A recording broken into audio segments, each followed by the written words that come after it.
নমস্কার, the power of astrology Sumanta ji Chowdhury আমার YouTube চ্যানেলে আপনাদের সবাইকে স্বাগত। আমি এখন আলোচনা করব সাপ্তাহিক রাশিফল নিয়ে।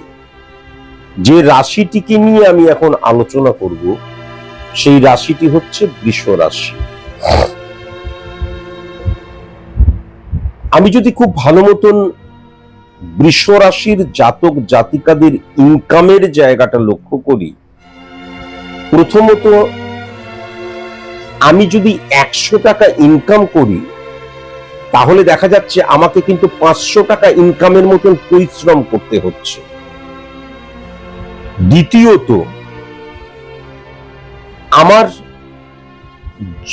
আমার মধ্যে যে ধরনের প্রতিভা রয়েছে বা আমি যে কাজটা করছি, গুরুত্ব যেটা, সেটা ততটা প্রকাশিত হবে না। তার কারণ আজকের দিনেও যদি বলা যায় তাহলে কিন্তু তৈলমর্দন, তেল মাখানো একটা মারাত্মক জিনিস। আজকের দিনেও যদি লক্ষ্য করা যায় তাহলে কিন্তু সৎ মানুষেরা, আজকের দিন কেন, এটা সৃষ্টির আদি থেকে অন্ত পর্যন্তই হবে, সৎ মানুষেরা সেরকম গুরুত্ব পায় না। তুমি যার জন্য খেটে মরবে সে কখনো তোমার পিঠ চাপড়ে দেবে না, বরং তুমি তার জন্য উপহারে নিয়ে আসো, তাকে মানে খুব মাখো মাখো কথা বলো, দেখবে তখন সে তোমার জন্য সবকিছু করে দিচ্ছে। এটাই তো দুনিয়ার নিয়ম। বৃষ রাশির ক্ষেত্রেও কিন্তু এই জিনিসটা লক্ষ্য করা যাচ্ছে যে আমি গোপনে পরিশ্রম করে যাচ্ছি, আমি যে কতটা পরিশ্রম করছি সেটা কেউ জানছেই না, তার মূল্যটা আমি পাচ্ছি না। এবং 5 টাকা রোজগার করতে গেলে 50 টাকার মতন পরিশ্রম আমাকে করতে হচ্ছে। সেটা কিন্তু বৃষ রাশির জাতক জাতিকাদের মধ্যে আমি লক্ষ্য করতে পাচ্ছি।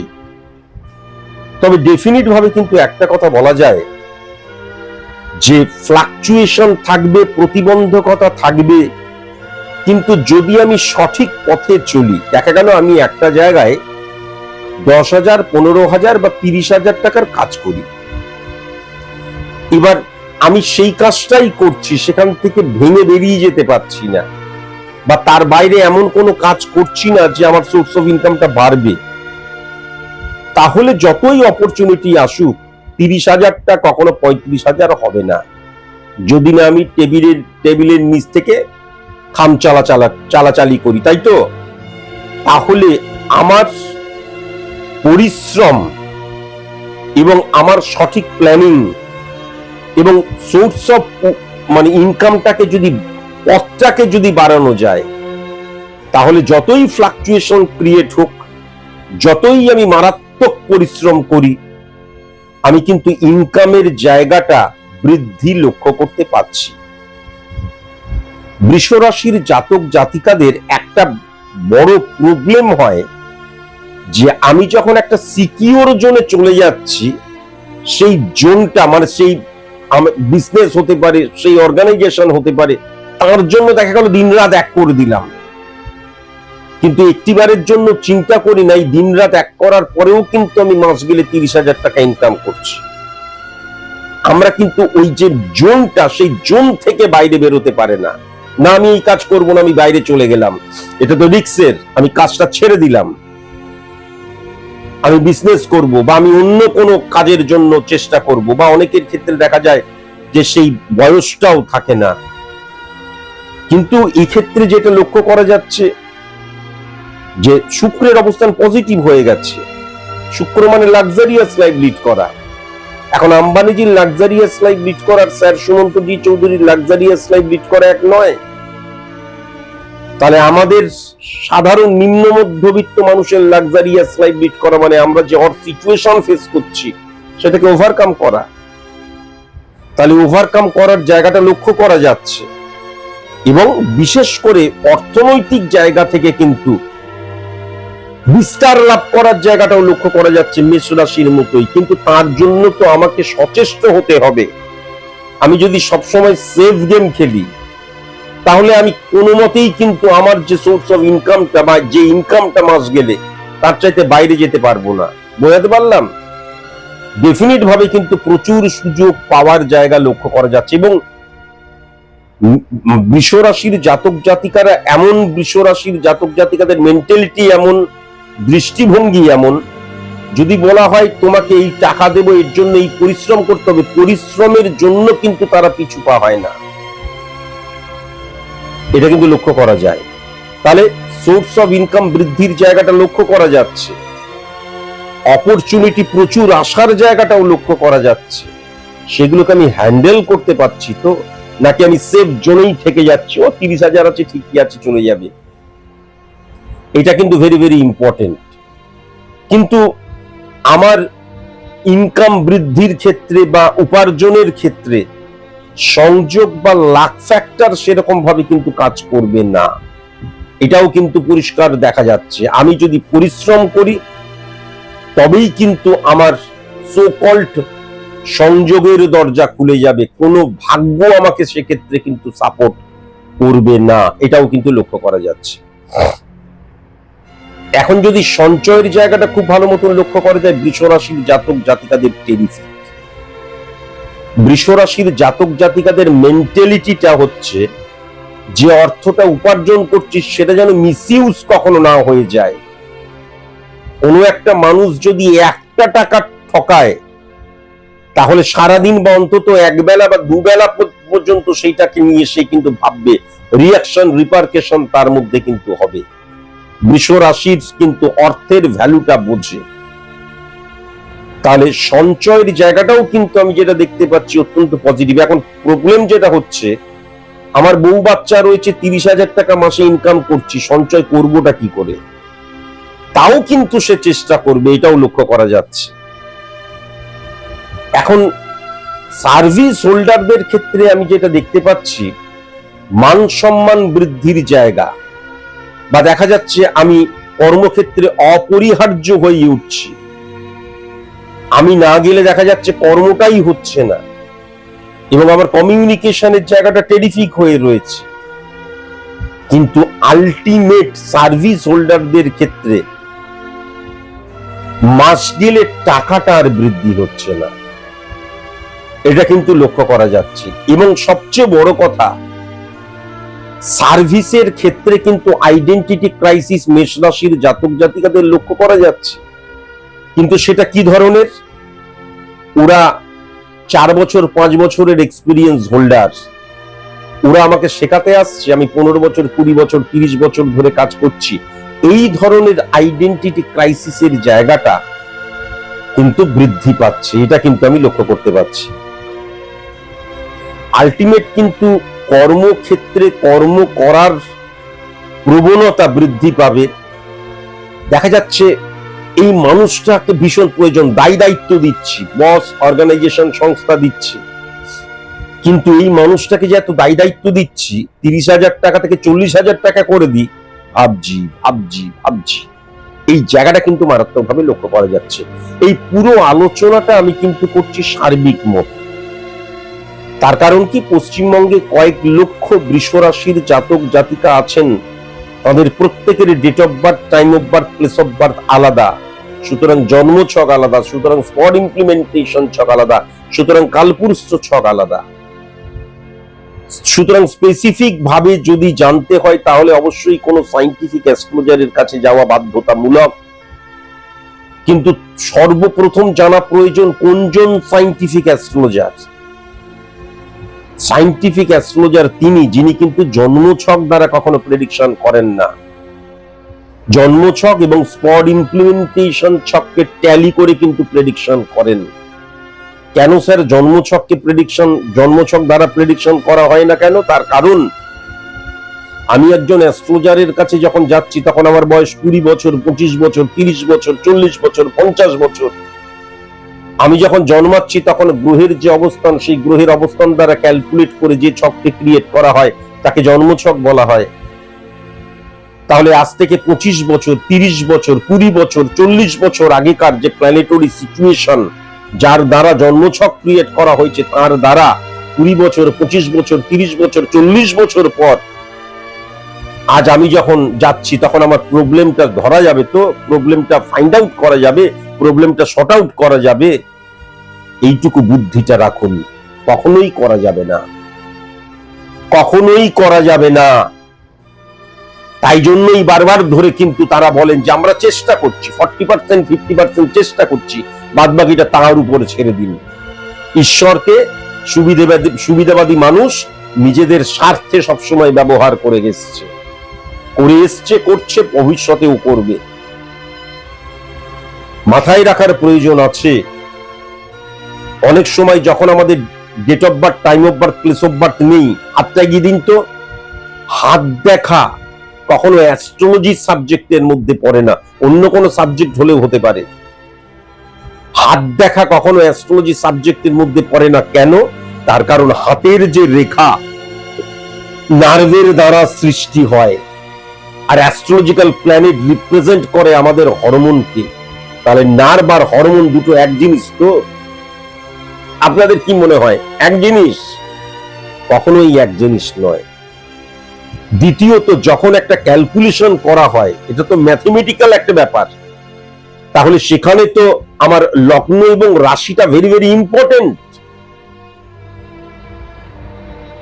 আমার মন, আমার শরীর প্রয়োজন সেখানে। কার উপর ইমপ্লিমেন্ট করছি, কার উপর প্রেডিকশন করছি, কার উপর অ্যানালাইসিস করছি? হাতের রেখা দ্বারা যেদিন লগ্ন এবং রাশি বোঝা যাবে, সেদিন কথা দিলাম অ্যাস্ট্রোলজি ছাড়া তো দূরহস্ত, নিজের জীবন থেকে প্রাণবায়ুটা ছেড়ে আমি অন্য জায়গায় চলে যাব। হাতের রেখা দ্বারা লগ্ন রাশি বোঝা যায়? বোঝা যায় না। তাহলে যখন আমার date of birth, time of birth, place of birth থাকছে না, তখন একমাত্র কালপুরুষ ছকের মধ্যে দিয়ে 100% অ্যাকুরেট প্রেডিকশন করা সম্ভব। লাস্ট 8 বছর ধরে আমি দেখিয়ে আসছি পশ্চিমবঙ্গকে। কালপুরুষ ছক মানে চোখের কর্নিয়া দ্বারা ক্যালকুলেশন করতে হয়, বেসড অন স্পট ইমপ্লিমেন্টেশন ছক, pure science, pure calculation, pure math. কালপুরুষ ছক মানে মেষকে এক ধরে মেষ, বৃষ, মিথুন, কর্কট, সিংহ, এরকম করে মিন পর্যন্ত। আর কালপুরুষ ছক বেসড অন স্পট ইমপ্লিমেন্টেশন ছক, pure science, pure calculation, pure math. আমার কাছে যদি আপনাদের আসতে হয় তাহলে 3টে নিয়ম পালন করতে হবে। প্রথম যে নিয়ম সেটা হচ্ছে, I am extremely sorry to say, আমি ক্ষমা চেয়ে নিচ্ছি, কিন্তু সেলিব্রিটিদের আমি প্রেডিকশন করি না এবং পলিটিশিয়ানদের আমি প্রেডিকশন করি না। দ্বিতীয়ত, যারা হাতের মধ্যে জেমস্টোন পরে আছেন, জেমস্টোনকে যারা রেমিডি বলে মনে করেন, যজ্ঞকে যারা রেমিডি বলে মনে করেন, কালা জাদুকে যারা রেমিডি বলে মনে করেন, টুকটাককে যারা রেমিডি বলে মনে করেন, বশীকরণকে যারা রেমিডি বলে মনে করেন, যারা আমাদের ওই টোটকাবাজিকে যারা রেমিডি বলে মনে করেন, তারা কখনো আমার কাছে আসবেন না।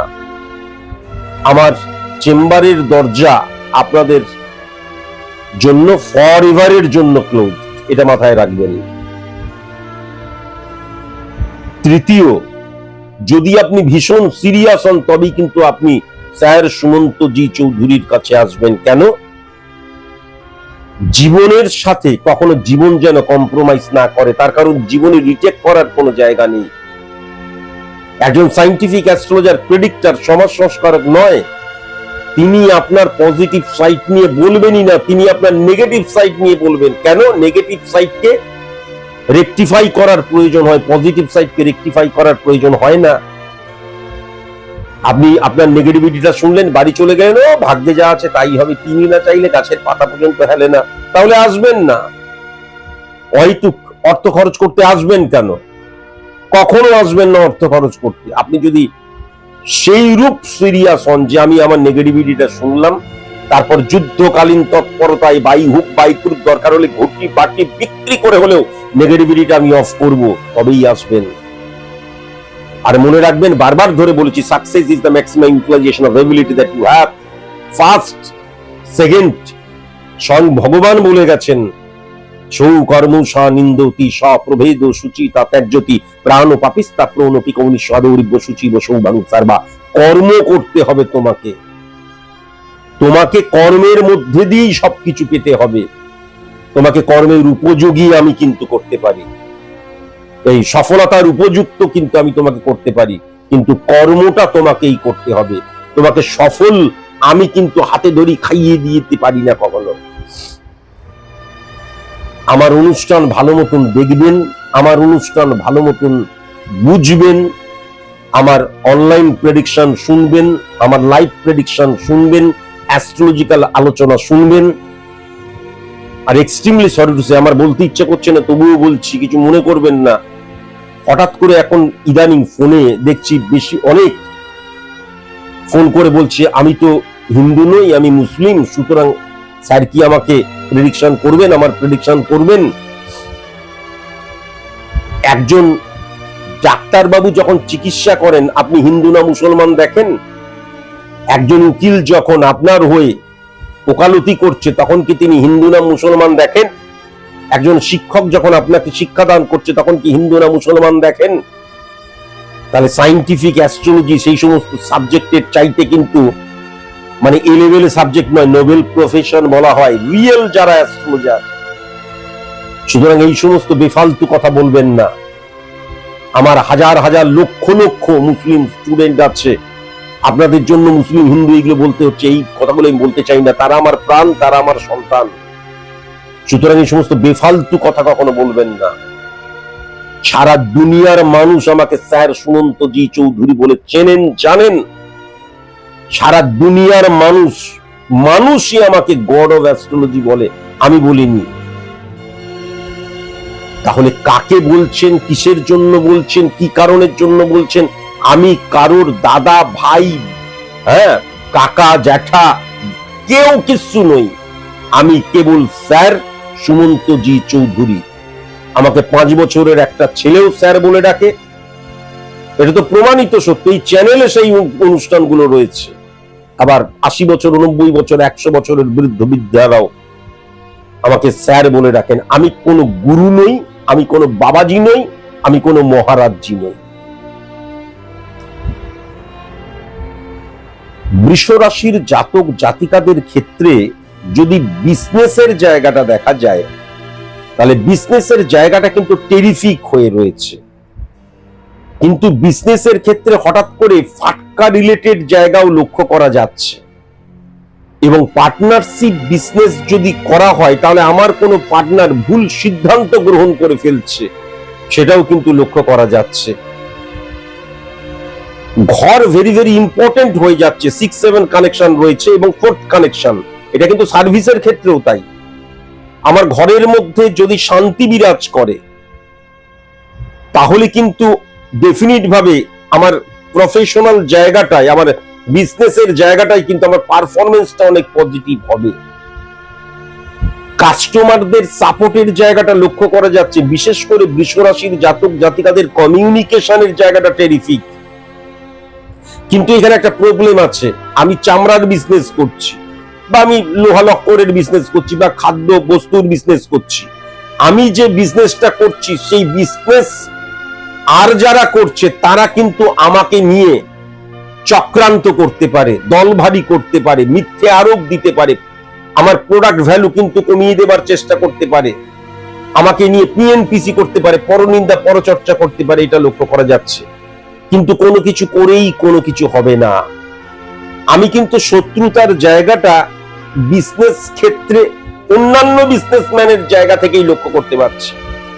আবার আমার যদি পার্টনার থাকে তার দিক দিয়েও কিন্তু লক্ষ্য করা যাচ্ছে। কোনো কাস্টমার কখনো নেগেটিভ বলবে না, তার কারণ কমিউনিকেশনের জায়গাটা টেরিফিক হয়ে রয়েছে। খুব সাবধান হওয়ার প্রয়োজন। বিজনেসটা খুব একটা ভালো যাচ্ছে না, কয়েকদিনের মধ্যে বিজনেসটা একটু টাকা পয়সা বেশি ইনকাম করে নি, এই মানসিকতা থেকে হঠাৎ করে ফাটকা রিলেটেড জায়গায় কিন্তু হাত দিয়ে ফেলতে পারি। এখান থেকেও সাবধান হওয়া প্রয়োজন। ব্যক্তিগত জীবনে মাতৃপ্রভাব মারাত্মক রয়েছে, আমি কিন্তু এটা লক্ষ্য করতে পারছি। পজিটিভ নেগেটিভ এটা আবার বললাম, এটা কিন্তু ব্যক্তিগত ছক ক্যালকুলেশনের মধ্যে দিয়ে বলা যাবে আমার ভালো দিক বা আমার খারাপ দিক, আমার উন্নতির দিক, আমার অবনতির দিক, ব্যক্তিগত জীবনে মাতৃ প্রভাবের যে ইনফ্লুয়েন্সটা মারাত্মক থাকবে, এটা কিন্তু লক্ষ্য করা যাচ্ছে। এখানে কিন্তু আমি যেটা দেখতে পাচ্ছি, দেখা যাচ্ছে আমি একজন মহিলা, তাহলে আমার বাড়িতে যারা রয়েছেন, আমার হাজবেন্ড, বিশেষ করে বিবাহিত জীবনে কম্প্রোমাইজ মারাত্মক করতে হবে। দেখা যাচ্ছে আমি একজন পুরুষ, তাহলে আমার স্ত্রীর সাথে কম্প্রোমাইজ কিন্তু মারাত্মক করতে হবে। এটাও কিন্তু মারাত্মক লক্ষ্য করা যাচ্ছে। গৃহগত শান্তির জন্য আমাকে মারাত্মক কম্প্রোমাইজ করতে হবে, এবং বৃষ রাশির জাতক জাতিকাদের অ্যাডজাস্ট করার ক্ষমতা, কম্প্রোমাইজ করার ক্ষমতা, স্যাক্রিফাইস করার ক্ষমতা অত্যন্ত পজিটিভ থাকবে এই সময়। এবং তারা কিন্তু প্রতি মুহূর্তে আত্মবিশ্লেষণ বা স্ক্রুটিনি করে চলবে, কিন্তু অত্যন্ত টাচি হবে, স্পর্শকাতর হবে। ভালোবেসে তাদেরকে দিয়ে সব কাজ করিয়ে নেওয়া যেতে পারে, কিন্তু যদি কেউ আঙ্গুল তোলে বা দেখা গেল লুস্টক করলো বা দুর্বলতম স্থানে আঘাত করলো, তাহলে কিন্তু এই যে স্যাক্রিফাইস, কম্প্রোমাইজ, অ্যাডজাস্টমেন্ট পুরো অপোজিট হয়ে যাবার জায়গাও লক্ষ্য করা যাচ্ছে। স্বামী স্ত্রীর সম্পর্কের মধ্যে মান অভিমান হতে পারে, বা দেখা যাচ্ছে আমার স্ত্রী অথবা আমার স্বামী এমন বিহেভ করছে গৃহগত দিক দিয়ে, আমি বাইরে প্রকাশ করতে পারছি না, মনে মনে আমি অসন্তুষ্ট হয়ে পড়ছি, এটাও কিন্তু লক্ষ্য করা যাচ্ছে। এখান থেকে ভেরি ভেরি কসাস এবং কনসাস। ভাই এবং বোনেদের দিক দিয়ে সাপোর্টের জায়গা মারাত্মক লক্ষ্য করা গেলেও শ্বশুর বাড়ির জায়গাটা কিন্তু ড্যামেজ হয়ে রয়েছে, এবং মাস্তুত, পিস্তুত, জ্যাঠতুত, মামাতুত, কাকাতুত, এরা বাইরে দেখাবে খুব মিষ্টি, খুব ভালো, ভেতরে কিন্তু এরা কিন্তু গুপ্ত শত্রুর মানে চরম গুপ্ত শত্রু। এবং সবচেয়ে বড় কথা যেটা হিংসা, জেলাসি, সেটা কিন্তু মারাত্মক ভাবে লক্ষ্য করা যাচ্ছে। কেমন পাড়াপড়শির সাথে যে খুব একটা খারাপ ব্যবহার থাকবে তা নয়, কিন্তু পাড়াপড়শির বেশিরভাগ মানুষ বৃষ রাশির জাতক জাতিকাদের নয় সফলতায়, নয় তারা শান্তিতে আছে, নয় তাদের পরিবারের মধ্যে কোরিয়াল রিলেশন ক্রিয়েট হয়েছে, তার একটু জ্বলন কিন্তু থাকবেই, এটাও কিন্তু লক্ষ্য করা যাচ্ছে। কিন্তু বন্ধুত্বের জায়গাটা ভেরি ভেরি কসাস এবং কনসাস। এবং ব্যক্তিগত জীবনে গৃহের মধ্যে কখনো কোনো মতেই যেন নেশা না করা হয়, বা পার্টি দিলাম, নেশা, সিগারেট, মদ চলছে, কখনো যেন না হয়। কেননা সন্তান ক্ষেত্রটা তাহলে বিব্রত বা ডিস্টারবেন্সের জায়গা। হ্যাঁ, সন্তানকে নিয়ে তাহলে কিন্তু চিন্তায় পড়ে যাওয়ার জায়গা। সন্তানের কিন্তু অকস্মাৎ শারীরিক প্রবলেম সৃষ্টি হতে পারে, এটাও কিন্তু খুব সাবধান হওয়া প্রয়োজন। বৃষ রাশির জাতক জাতিকাদের ক্ষেত্রে কিন্তু অসম প্রেমের জায়গা ইঙ্গিত করছে, মানসিক প্রেমের জায়গা। আমি কারোর সাথে হয়তো প্রেম করছি না, কিন্তু মনে মনে সেই মেয়েটাকে আমার খুব ভালো লাগছে, মনে মনে আমার সেই ছেলেটাকে খুব ভালো লাগছে, এবং তার দ্বারা 24 ঘন্টা তাকে নিয়ে আমি ভাবছি, ইলিউশনে আক্রান্ত হয়ে যাচ্ছে, এটাও কিন্তু লক্ষ্য করা যাচ্ছে। যারা তোমরা প্রেম করছো, কমিটমেন্টের জায়গাটা টেরিফিক থাকবে, এটাও কিন্তু লক্ষ্য করা যাচ্ছে। পজিটিভ প্রেমজ সম্পর্ক। এবং প্রেম যারা করছো, বিবাহ নিয়ে যারা আলোচনা করতে চাও, তারা কিন্তু এই সময় অবশ্যই করতে পারো। এবং দেখে শুনে বিবাহ নিয়ে আলোচনা করার ক্ষেত্রে এই সময়টা একদম পারফেক্ট সময়। এমন শুধু একটা কথাই বলবো, যে মীন রাশি, সিংহ রাশির জাতক জাতিকা যদি না হয়, তাহলে অবশ্যই কিন্তু বিবাহ নিয়ে আলোচনা করা যেতে পারে। এবং যদি দক্ষিণ দিকে তাদের বাস না হয়, তাহলে কিন্তু অবশ্যই বিবাহ নিয়ে আলোচনা করা যেতে পারে। শত্রুতার জায়গা যেটা লক্ষ্য করা যাচ্ছে, দক্ষিণ পশ্চিম কোণ। এবং ইম্পর্টেন্ট ফ্যাক্টর যেটা হচ্ছে এ অক্ষর দিয়ে, সি অক্ষর দিয়ে, জে অক্ষর দিয়ে, জি অক্ষর দিয়ে, আর অক্ষর দিয়ে, এস অক্ষর দিয়ে এবং ইউ অক্ষর দিয়ে যাদের নাম গুপ্ত শত্রুতার দ্বারা তারা কিন্তু তোমার ক্ষতি করার চেষ্টা করছে। শুভ সংখ্যা 1 সংখ্যা, 6 সংখ্যা, 9 সংখ্যা, 11 সংখ্যা, 20 সংখ্যা, 24 সংখ্যা, 27 সংখ্যা এবং 30 সংখ্যা। শুভ রং যেটা লক্ষ্য করা যাচ্ছে বৃষ রাশির জাতক জাতিকাদের ক্ষেত্রে, সেটা হচ্ছে লাল রং, আকাশি রং, বাদামি রং এবং অ্যাশ কালার। ধূসর মানে কি, অ্যাশ কালার মানে ছাই কালার। হ্যাঁ, এটা কিন্তু লক্ষ্য করা যাচ্ছে। শুভ দিক যেটা লক্ষ্য করা যাচ্ছে সেটা হচ্ছে উত্তর পশ্চিম কোণ, ঈশান কোণ। আর শুভ বার যেটা লক্ষ্য করা যাচ্ছে বুধবার শুক্রবার, বুধবার শুক্রবার, আর তারপরে অল্টারনেটিভ হিসেবে সোমবার। বৃষ রাশির জাতক জাতিকাদের ভেরি ভেরি কনসাস এবং কনসাস হওয়া প্রয়োজন। মীন রাশি থেকে, কুম্ভ রাশি থেকে, মীন রাশি থেকে, সিংহ রাশি থেকে, বৃশ্চিক রাশি থেকে ভেরি ভেরি কনসাস এবং কনসাস কিন্তু অবশ্যই হওয়া প্রয়োজন। এবং আরেকটাও রাশি বলতে হবে, বৃষ রাশির জাতক জাতিকাদের বৃষ রাশি থেকেও কিন্তু খুব সাবধানতা অবলম্বন করা প্রয়োজন। আজকের মতন এইটুকুই, নমস্কার।